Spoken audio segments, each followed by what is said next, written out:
మొన్న పార్లమెంట్ ఒక ఆంగ్లంలో కాంగ్రెస్ పార్టీ చేసినటువంటి ఒక తీరు ఏదుందో వారి నేత రాహుల్ గాంధీ గారు పార్లమెంట్ మెట్ల మీద చాయ్ బిస్కుట్ తాక్కుంటూ నవ్వుకుంటూ జోకులు వేసుకుంటూ కాళ్ళ మీద కాళ్ళు వేసుకుంటూ అదేదో ప్రైవేట్ ప్రాపర్టీలనే పిక్నిక్ పోయినట్టు వ్యవహరించిన తీరు మనందరం కూడా టీవీల ద్వారా చూసాం. పార్లమెంట్ అనేది ప్రజాస్వామ్యంలో ఒక దేవాలయం లాంటిది. ప్రజా సమస్యల మీద అక్కడ చర్చలు జరుగుతాయి. ప్రజా సమస్యల్ని అక్కడ పార్లమెంట్ దృష్టికి తీసుకువచ్చి ప్రభుత్వాన్ని దృష్టికి తీసుకువచ్చి ఆ ప్రజా సమస్యల పరిష్కారం కోసం ఒక మార్గం కోసం ఉన్నటువంటి ఒక వేదిక. ఆ వేదికపై ఎప్పుడు కూడా రాహుల్ గాంధీ గారు కానీ కాంగ్రెస్ పార్టీ కానీ భారతదేశ ప్రజల గురించి ఎప్పుడు కూడా మాట్లాడలేదు. పై చెప్పు వాళ్ళందరూ కూడా అబద్ధాల ప్రచారాలు చేస్తూ ఉంటారు. బిర్లా గారి మీద నో కాన్ఫిడెన్స్ మోషన్ తీసుకొచ్చి స్పీకర్ మీద వారు ఆ నో కాన్ఫిడెన్స్ మోషన్ అనే గాయబు. సీరియస్ సంబంధించినటువంటి ఒక పార్లమెంట్లో జరుగుతున్నటువంటి ఒక చర్చలపైన ఉండరు. పార్లమెంట్ అంటే వారికి ఒక పిక్నిక్ స్పాట్గా మారింది.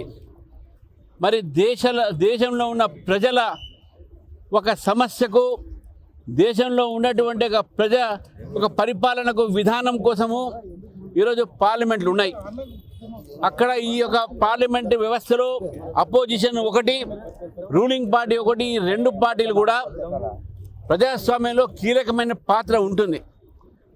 మరి ఎంత బాధ్యత అయితే పాలిస్తున్నటువంటి ప్రభుత్వానికి ఉంటుందో అంత బాధ్యత అపోజిషన్ కూడా ఉంటుంది, ప్రతిపక్షం కూడా ఉంటుంది.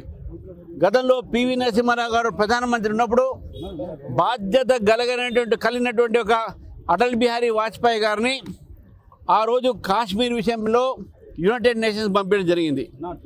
మరి అటువంటి ఒక రిలేషన్స్ అపోజిషన్కు రూలింగ్ పార్టీకి ఉంటుండే. వాజ్పేయి గారు ఎన్నోసార్లు అపోజిషన్ పార్టీగా ఆ రోజు కాంగ్రెస్ పార్టీని నిలదీసినటువంటి సంఘటన మనం చూసినాం. కానీ పార్లమెంట్ మెట్ల మీద పిక్నిక్ చేసుకున్నట్టు ఎప్పుడు కూడా ఈ రాజకీయ పార్టీలు ఎప్పుడు చూడలే. ఈరోజు దేశ ప్రజల్ని అవమానపరిచిన రాహుల్ గాంధీ, ఒక ప్రజాస్వామ్యాన్ని అవమానపరిచిన రాహుల్ గాంధీ.